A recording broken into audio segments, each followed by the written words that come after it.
right, well, good morning, U.S. history class. Hopefully, this is the last time I come to you via recording. In fact, hopefully, I'll be there. I'm not sure when the test results will come in, but hopefully, sometime um, this morning, tomorrow morning.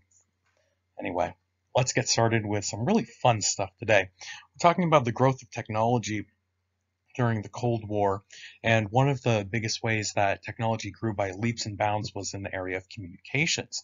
In 1951, we put the first telephone lines across the Atlantic Ocean. That actually took several years. 1956 was when that was completed. Before then, you could not call someone from America to Europe by regular telephone. You'd have to use radio or telegraph to do that. Now we can have telephone, which means the average person could have access to quick and easy communication across the pond, which is pretty cool. 1957, we put telephone lines all the way to Hawaii, which is much, much longer of a distance. I don't think it's quite twice as long, but I think it's about 50% longer than the route we were taking across the Atlantic. So quite an accomplishment to lay cables from California to Hawaii. That's pretty cool. We invented fiber optics, which is just glass thread that light can go through and travel long distances, which means you can have pulses of light giving messages kind of like Morse code.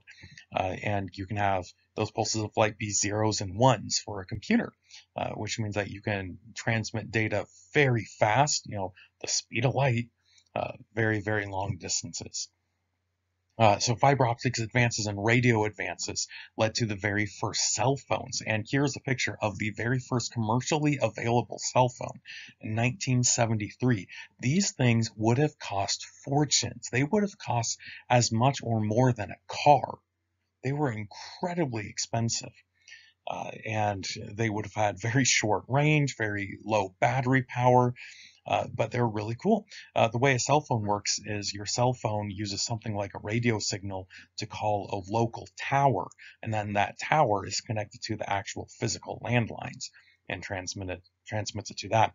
Today we have satellites in the mix as well, making it that much quicker and easier. Pretty cool. 1973, people had cell phones.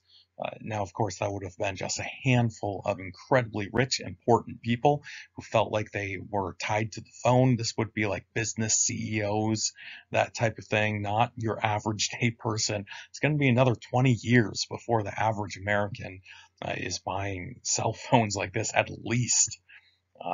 Early 2000s was the rise of flip phones.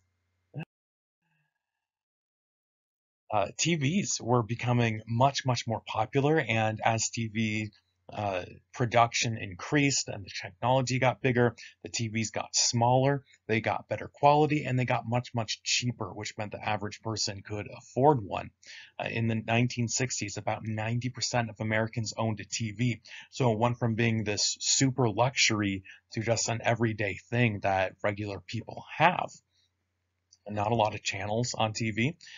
Almost everything would be by microwaves and radio waves at first, specialized transmission waves for different channels. And then, of course, cable TV came in, and that would have had a much clearer uh, data stream. You wouldn't get all the fuzzies like you would over the air. Maybe you're not familiar with static, but when your TV reception doesn't get good reception, you get all this nasty crinkly static. You can't hear very well, you can't see very well, and cables would fix that. But of course, if the closest person to you who has cable is like 20 miles away, you would have to pay for them to install cable that 20 miles all the way to your house. It is very annoying. Today, a lot of homes already have TV cable installed. And so to get the cable, all you have to do is call the company and tell them you're going to pay the monthly fee. But if not, you're going to have to pay for them to install a cable to your house, and that's very expensive. There were three main broadcasting studios: NBC, CBS, ABC. There were three channels. That's it. And today we think of cable packages or satellite TV packages that have literally thousands of channels, thousands upon thousands. And of course, you have streaming services like Netflix that have no set time. You just pick what you want to see whenever you want to see it, and then you watch it. Back when I was your age, kids, if you wanted to see a TV show, you had to get something called a TV Guide, which is a little book that listed what programs were going to be on what channels. And for me, living on the top of the mountain, we got two channels good and the third channel not so good. So we would look at the TV Guide and there'd be a list of 50 different channels. We'd be like, yeah, we get three of them. Uh, those broadcast TV programs are not really a big thing anymore because they can't charge you. Those programs are just broadcast into the public domain, and anyone with an antenna can listen to it, just like radio. Anyone with a car antenna can listen to the radio. So there were two main ways for those types of TV stations to make money. The first one is like the NPR pledge drive. Have you ever listened to that? They just ask you to donate money. PBS still does this a lot. They just ask parents to donate money. And the other way is selling advertisement space, which is always, a big draw. Advertising pays for a lot of things that customers can't or won't pay for themselves. Just get the advertisers to pay for it. Of course, with cables, the cable company can control what data goes into your house. So they can say, we're only going to send information to your TV if you send us money. Same thing with streaming services. Yeah, very, very little on the air back then. And then in the 1960s, color TV became a thing, and it was, much more widely available by the 70s. It was similarly like 80 or 90% of Americans had color TVs now. So cool. So to get color TV, first you have to have the information about the color coming across the air. And then you have to have a TV set that can interpret that information and display the color. So CBS had the first color broadcast. That would be black and white unless you had a color TV, and then you could see it in color, which is pretty cool. Broadcasters kept on getting better technology where they had better quality microphones, better quality cameras, better quality um, radio signals, antennas, towers everywhere. They're building up their infrastructure, getting the best possible data out to you. And then the TV sets are also improving, getting much clearer pictures, many more pixels, clearer quality. Microphones, not microphones, speakers, all sorts of things. They're both sides, giving and receiving, are just growing by leaps and bounds, and they're getting much, much better as the decades go by. They still are improving very, very rapidly. Remember those curved TVs? I had a friend who had a curved TV. It was supposed to make 3D look better. I thought it was pretty gimmicky, and it's extremely expensive. Yeah, it's fun. All right, this is one of the very first microchips in the world. Computers used to be as big as warehouses and have, less calculating power than a 99-cent pocket calculator. They were insanely huge and could do very, very, very little until someone invented a microchip. And these microchips are, this big and can do the work of what used to take an entire warehouse. So back in the day, there were think of a computer or a chip as just a series of gates that could be open or closed, and they keep on opening and closing rapidly in different series to perform different calculations, right? So the way you used to do that is with a vacuum tube, which is literally a tube of glass about this big with a vacuum in it, and it has these components inside that send electrons to one side or the other when electricity is applied or not applied, and that makes a component this big be one gate that says yes or no. Today with silicon microchips, you can have something, as small as that has millions and millions of gates in it. Say yes or no, yes or no. And of course, open or closed in a gate, yes or no, can be translated as zeros and ones. And that is what computers are based off of today, zeros and ones. That can translate any information at all. For instance, if you translate 5 to a binary system, well, we won't get into binary numbers, but you can translate 5 into just a series of zeros and ones. You can translate a color into a series of zeros and ones. That's all you need is a series of zeros and ones. So all you need is a set of gates that can open and close. And that's what we do with tiny silicon microchips today. Just pretty cool. Look up how computers are made and look up the evolution of computers. It is absolutely fascinating. My dad was a computer programmer for IBM, his entire career. So I grew up knowing about computers, and it's just fascinating the ways that computers have evolved from my grandparents' time to my dad's time to my time as a little kid, and then till today. Pretty awesome stuff. IBM was the first major manufacturer of computers in America. IBM stands for International Business Machines, and that really tells you what the company was doing. It was selling giant computers, incredibly expensive computers, to massive companies that would want a lot of data stored and be able to retrieve it. So one computer that might be the size of, 5 or 6 file cabinets could actually do the work of 1,000 file cabinets. And that's really what they replaced at first. They're just storage devices for tons and tons and tons of information. You might have everyone's paycheck information. So here's, the 15,000 employees of my company, and here's how long they've been working for me, and they get a 3% raise every year, and blah, blah, blah, doing those calculations saying who gets paid how much every Friday.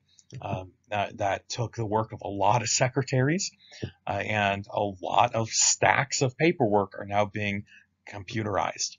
In 1980, they chose Microsoft to make all of their software. Here is the original Microsoft crew, a crew of only, was that 11 people. You could see what stereotypes. Do you see who this guy is in the lower left corner? See that guy? There's his signature right here. Bill Gates, for a very long time, was the richest man on earth, and not even close. He was by far and away the richest man on earth for decades. He's not even close anymore.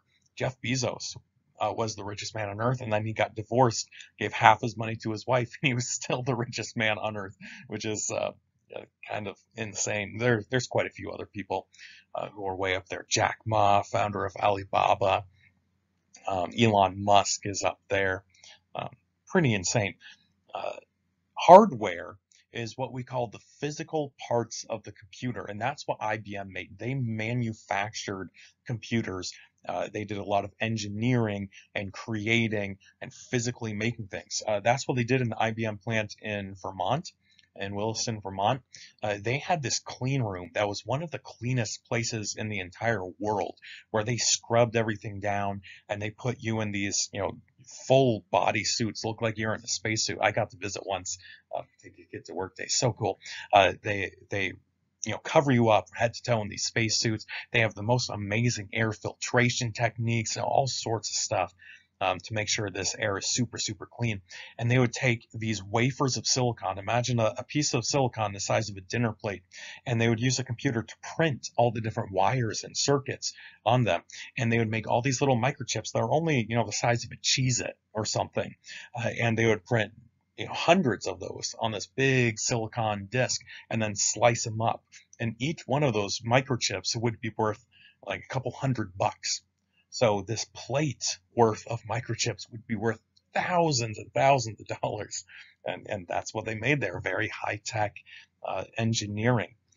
The software is not physical. The software is all information. It is the programs that tell the computer what to run. And when you think program, just think instructions. It tells the computer what to do.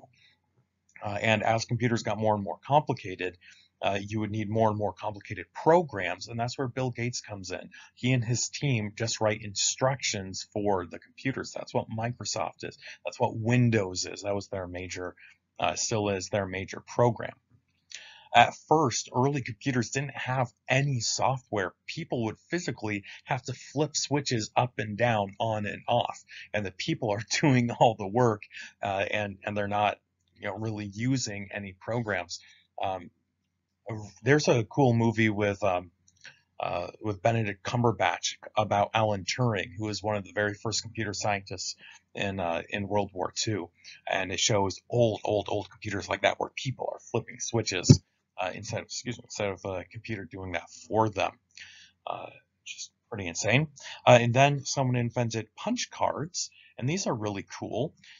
These punch cards work by having actually a series of metal pins in the computer try to push through this piece of like thick paperboard, and there'd be some holes punched through it, and some of these areas are not punched through. So if the metal goes through a hole, it will make contact with another piece of metal and send electricity through, and if not, it wouldn't. And that would be your program. So every line of program is actually a number. It's a series of zeros and ones. I think probably 0 means no punch and 1 means yes punch. And you would physically make these programs by punching out the different slots in this. And you can see there is a stack of punch cards here. For complicated programs, you would want hundreds of thousands of lines. Guys, for complicated programs in 2021, we're talking tens of millions of lines of data. Which of course would be who knows how many stacks full of punch cards. These punch cards could be taped end to end, so you can feed a whole series of them into the computer. This is dinosaur stuff. Anyway, these punch cards are actually getting their ideas from something called the Jacquard loom. The Jacquard loom was a programmable loom from several hundred years ago, that you could have these punch cards that told it the punches would tell you what colors and what patterns to weave the loom, and it would automatically read those zeros and ones and send yellow over here and red over there and blue over there, which is pretty insanely awesome and make really intricate patterns. People brought that over to like computer science. Then they figured out how to put all these zeros and ones on magnetic tape. So these floppy disks are very much like cassette tapes. You have this little piece of magnetized tape, metallic tape, that you can use a strong electromagnet to either imprint a little bit of magnetism on this piece of tape or not on that piece of tape, and the presence or absence of magnetism would be zeros and ones. Inside this floppy disk would be a coil of tape. And it looks like this is the opening. This is a little piece of plastic that you would slide to the side, and then a magnet reader would read all the zeros and ones as it goes around. This is the only true floppy disk here, and it is literally floppy. They're about that big, and the outside is all rubbery, so it would literally like flop around. And as technology got better, they managed to get little ones. And then over here, these are called mini disks. These are only about that big. And same idea, there's a spool of magnetic tape here, and then this little metal slide would go to the side. Maybe you've seen one of these in the save buttons in like Microsoft Word. That's what that is. So my dad got his master's degree from the University of Denver, Colorado, while we lived in Vermont, in Essex, Vermont, and he would get VHS tapes in the mail, watch the lectures. He would get packages of like tests and homework and stuff in the mail, and he'd have to fill out essays and things. But a lot of my dad's homework was write programs. And so he would write programs to these mini discs, and he would have these containers about that big that would just have dozens of mini discs on them. Also at this time, computer games were becoming a thing. I remember there was a really fun computer game called Commander Keen, which is a platformer, side-scrolling platformer, kind of like Mario Brothers, and you play as this little boy who runs away from his babysitter, makes his own rocket ship in his backyard, and goes to an alien planet, has all these adventures. Really, really fun. You can actually find it on retrogames.com. Play all the different Commander Keens. So much fun. But back in the day, these programmers wanted to show off how good they were. So they would write a computer game and make it what's called shareware, which means feel free to pirate this and give it out to all your friends. And that's what Commander Keen was. It was shareware. So my dad got a copy from his friend, made a copy for himself, and gave the original to someone else. And we would play that all the time. It was so much fun. When I'm a 7-8-year-old kid playing Commander Keen. Woohoo! Zapping these aliens with the ray gun. My goodness, yeah. And those floppy disks and then the mini disk would just hold more and more and more information for more and more complicated codes. Actually, one of my dad's thesis projects was to write 50 different computer games for MS-DOS. which takes me way back, and you did that. It's really fun to play. Anyway, uh, it used to be the computer's software was physically in these punch cards or in um, these disks. Computers. I remember a computer I had when I was little that would not turn on until you put in the Microsoft. It's probably MS DOS disk. So you turn it on, it doesn't know what to do. That disk has to be physically in there, and that is its program. And then, of course, as memory storage gets bigger and better and more complicated, computers start being sold with their own memory stuck in there. And this would be probably a much more modern memory stick. This would be just like a thumb drive or something like that inside your computer. The two main types of memory of RAM is random access memory. That is empty memory that your computer can use to store information and retrieve information. That's your working memory. ROM stands for read-only memory, and that has programs that are stored in the computer that you cannot change. It comes like that, and all it does is gain that information. So for instance, when you turn on your computer and the desktop comes up, and that is Microsoft Word. That's Microsoft Word, not Word, sorry, Windows. Of course, there might be Word and everything on there, but Windows is always stuck in your computer in the read-only memory. So when you're looking to buy a new computer, look at the RAM and the ROM. The RAM typically tells you how fast it will be because it tells you how many things it can do at one time. The ROM will tell you how much internal storage you have. And today it's pretty common for a desktop to have like a terabyte of internal storage, which is just stinking amazing. Then the electric tape in the discs got replaced with CDs, which stands for compact discs. These CDs literally have divots in them that you can get a laser to follow a circular path, and that laser will either burn hot or not so hot, and it will burn in grooves and mountains basically, and those will be zeros and ones, and lasers can make tiny tiny little grooves, and then a much less powerful laser in your computer would then read it, and it would be able to shine and reflect back on itself and read all those pits and grooves, get all that information. It could hold dozens of times more information than any floppy disk or compact, mini disk could do. Tons and tons more information. Uh, One problem was they were scratch prone, and if you did scratch it deep enough, there would always be a protective layer, but if you scratched beyond that protective layer onto the pits itself, then the laser can't read it and it doesn't know anything. But CDs are much more durable than the mini discs would be.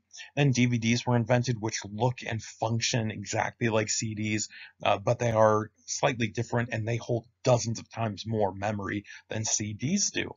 So if you tried to put a movie on CDs, it would take quite a few CDs to burn all the information on there. But you can have a movie with extra stuff on just a single DVD. It could hold a lot of information. Then Blu-rays, way more information, but functionally, works very much the same. And then we got solid state drives that do not require movement at all. And thumb drives are a great example of that. When I graduated college, I was given a 1 gig thumb drive with the college logo on it, which was just amazing. Today they don't sell 1 gig hard drive or thumb drives. I doubt you can get an 8 gig hard drive. 16 is probably the lowest you could find. It'll be like 10 or 12 bucks. I bought a 500 gig external hard drive. It's about that big, so bigger than a thumb, but that was only like 30 bucks, and that held it's either 500 gig or a terabyte, which is 1,000 gigs. So that's a lot of information. And more lately, people aren't interested in physically having that data anymore. They use the cloud and internet streaming. That's when that data is not physically in your possession. It's not on your computer. It's not on your thumb drive. It's not on your CD. It's in someone else's computer in a warehouse far, far, far away. Google headquarters has these warehouses full of information. And so you can just store your information there and access it when you want it. That's how Netflix works. All those movies are not on your TV. They're in some Netflix computer far, far, far away. And when you want to see it, your computer asks for permission to see Netflix, and Netflix shows you that movie. So streaming data, we don't want to have physical copies anymore. It takes up too much space.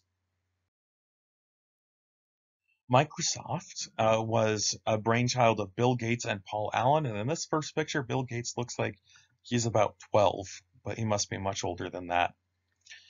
Their premier program was Windows Operating System, which is a GUI, which stands for Graphic User Interface. That graphic interface means you look at it, you see what you want, you click on it, you point and click. You see things on your screen, you click on them and something happens, and then you can tell the computer what to do with the mouse. Wherever your mouse is and clicks, that does something, or with a keyboard typing in instructions. This is a brand new idea. Before Bill Gates, there were no GUIs, there were no screens to tell you. Remember those computers where you would put in the punch cards? The information would come out in the form of another card or a printer at the other side. If you put in a punch code with the instructions on how to multiply, and then you fed in the problem, what's 52 times 38, you would have a little printer on the other side print out the answer. So there were no screens. If you wanted to tell a computer what to do, you physically input information and you would physically remove information from the computer, which is completely different from what we do now. Today we have screens where we visually look at what we're doing. Very helpful. We use a mouse. Do you guys use mice anymore? Today we have, the touch pads and then touch screens as well. I don't have a touch screen except for on my phone. I remember when touch screens first came out. So cool. So high tech, so futuristic. But these made computers more accessible to the public. Instead of having to have a master's degree in computing to be able to use one, you could just point and click. By the way, when I was little, there would be several games preloaded on every single computer. Games like Solitaire. If you've never played Solitaire, find it. Solitaire was put in all computers to help teach people how to use a mouse, how to do basic mouse functions like click, double click, often does something else than just a single click, and then hold, click down, hold, and drag. So you'd have to click on a card, hold, and drag it to another card. You could right click and that would do something else. I took a computer programs, just basic computer course in college because it was required. I don't know why. I didn't learn a whole lot, but whatever. But there was an adult in college. He must have been like 45 and he did not know how to double click. Click, click. Today, phones have all sorts of series of taps and swipes and pinches and zooms and things like that. That is not necessarily intuitive if you do not grow up with that. The GUIs made computers a thing for the common person. This is Windows 95. This is what I grew up with here on the screen. That really takes you back. This start button down here, if you're not familiar with more modern Windows, they don't use this as much, but you click on that and it opens up all the programs that you have alphabetically. Very useful. All right, when we talk about computers and Bill Gates, you got to talk about Apple and Steve Jobs as well. In 1876, Steve Jobs here on the left and Steve Wozniak on the right founded Apple. And Apple made both hardware and software. And they made really good quality hardware and software. This is the Apple II computer, which helped make personal home computers a thing. See, it comes with the keyboard, with the monitor. I'm not sure what those things are in the middle. As a computer geek, I'm sure my dad would know exactly what those were. This is one of the very first home computers. Have you seen the Macintoshes? I haven't gotten a picture of those, but they had computers that actually looked like an Apple. More in the 90s, I think. So cool. So Apple II, their second model, made computers a home thing for individuals, which is very different from their biggest competitor, IBM, which stands for International Business Machines. This is not, gigantic, super expensive computers for giant corporations. It's for the individual. They pioneered a bunch of ideas that Microsoft shamelessly stole. I mean, borrowed. But they had a lot of difficulty competing. IBM and Microsoft were just this tag team combo that already had, a huge market share, and they were just these giant corporations, very hard to break into that market. And Apple was really a niche thing for the geeks who really loved the products, but most people didn't really know how to use them. It also did not help that the Apple GUI and the Windows GUI were very different, and it was not easy to change from one to another. Since one was much bigger than the other, a lot of people didn't bother upgrading to Apple. Anyway, what really made Apple a household product was the iPod, and this is the original iPod. Holds music, has a calendar in there. I don't know how helpful that was. You could hold 4,000 songs. That's amazing. And I remember when my first year in college, iPods were a brand new thing, and they just got better and better and better and better. And now we have phones that can do everything the iPod could ever do and a million times more. And Apple pioneered the smartphone as well. And now they're super, super rich. Satellites. We're talking about the space race and the first satellites put up in space. One of the very first satellites, it was like number 4 or 5, was a TV satellite. So very soon, America was like, how can we turn this into entertainment? I don't think Soviet Russia was as interested in TV satellites, but they got there eventually. Satellites gave the average person 100 times more access to all sorts of communications, which satellite phones were a major thing. But then, of course, TV was probably the biggest thing that satellites were into. And you don't need to install cable all the way to your house.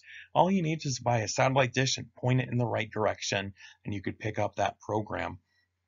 And typically satellites programs could give you hundreds and hundreds of channels as opposed to just the 3 or 4 that come over the air. Cables were often replaced with satellite dishes. This is a little extreme, this neighborhood, but yeah, satellite dishes on just about every home, every apartment has to have their own.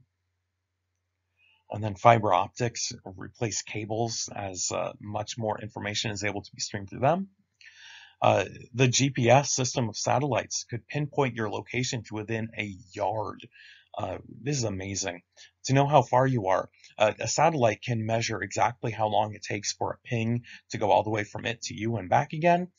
So it could tell you exactly how far you are from that satellite, but it doesn't know in what direction. If you have 2 satellites, that helps triangulate you, and with 3, you know exactly where you are because you know you're this far from this one, this far from this one, this far from this one.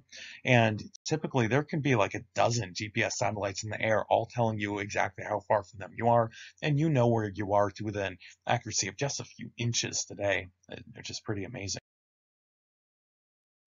The internet, ooh, rise of the internet. This is fun. So Eisenhower created this top secret, you know, research program in response to Sputnik to try to get our space race up and going. And ARPANET was created to hook up all the different computers. Remember, there are just a handful of computers in the world, and they're spread out across America. So how can we get all of our computer scientists to communicate with one another? Easy, cables. Just lay down cables and communicate with one another. And this is a map of the internet in 1972. This is all of it. Every dot is one computer. That's not a lot of computers. There's one down here in is that Oklahoma, Ocama, one in Illinois, one in Harvard, MIT, Stanford, UCLA, and California. Just a handful of computers are connected to one another, sharing information, communicating with one another at high speeds, and that was very useful. In the 70s, Ray Tomlinson and Loris Roberts pioneered email, sending each other electronic messages as opposed to snail mail. In the 90s, Tim Berners-Lee and Robert Caillou improved and pretty much invented the World Wide Web, which means that anybody with a computer can access everybody else's computers. And of course, you have privacy settings, but a lot of stuff is out there for people to see. Facebook is one great example of a place where everyone goes there and shares information with one another in this worldwide exchange of ideas. The internet superhighway pretty information superhighway. Pretty amazing. At first, computers communicated using the telephone wires because telephone wires were already connected to every house in America, or almost every house. So computers would be able to connect to them. I remember when I was little, you would actually have to take a landline telephone and stick it onto a receiver, and that receiver would make noise through the telephone. And then another computer would make noise to it, and it would translate that noise to zeros and ones and give that to your computer. Later on, we figured out how to just plug it in directly. Uh, but AOL was one of the first really big email companies. And I remember connecting to the internet, and there's one thing you do on the internet, and that's check your email. So you connect to the internet using the telephone line. And if you pick up that telephone, all you hear is a weird noise. Then you have to put it down. You can't use it while the internet's working. Pretty crazy.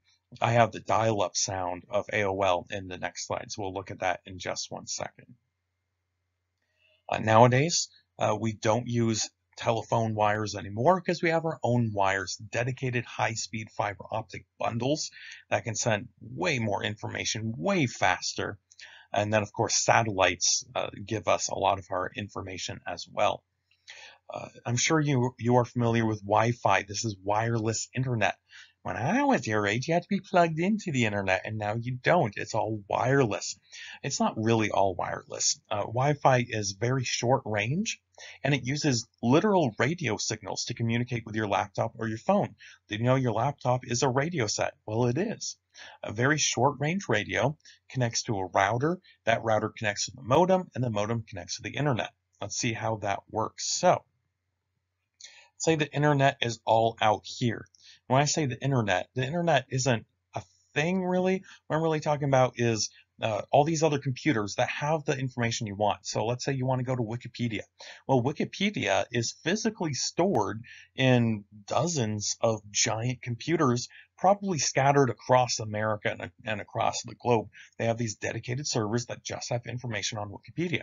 So if I want information on Wikipedia, I have to have a physical connection to that. There are landlines that go from that warehouse all the way to my house, and it goes to a modem.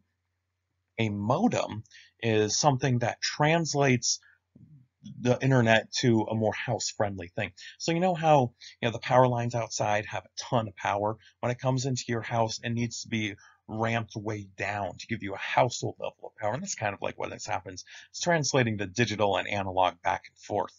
That modem then goes to a router, and you might have a combination modem and router. A lot of people do. I do. It's just one little black box, well, pretty big black box.